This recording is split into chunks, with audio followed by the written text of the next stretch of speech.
Whether it's dropshipping or e-commerce, I'm gonna give you some tips that can help you build a really well converting website.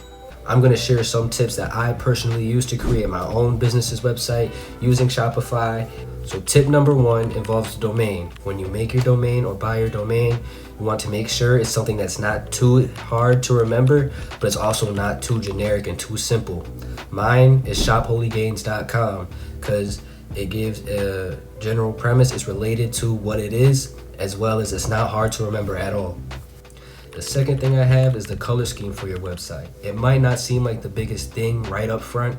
However, the color scheme for your website is a big factor in your conversion rate. Brighter colors tend to convert better. A black background kind of helps pictures pop a little bit more if you want to emphasize your pictures. The third thing is you want to make sure your website isn't too cluttered. If it's too cluttered, people aren't going to want to buy because they're going to get lost trying to find the product they want. You should make the products that you want to sell first at the top and then put the rest below there and in the catalog page. You don't want to make it too cluttered and too difficult to find what they want. I personally have my latest drop at the top and then I have all the other stuff right below it and in the catalog section. The next thing is something called search engine optimization. You want to make sure that your website will be found when somebody searches up your business's name on Google. So say my business's name is called Holy Gains.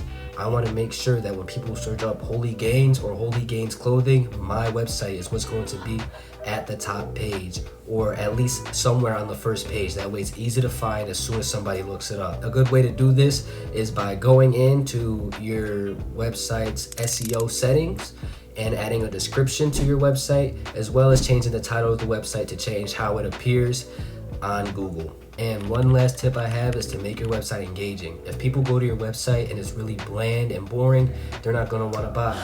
So just add a little bit of pop into there, add some colors, some animations, but don't go too crazy because you also don't wanna slow down the website. And those are some tips to help you build a better Shopify website. Thank you for watching. Subscribe, follow, and share this with a friend that could use it.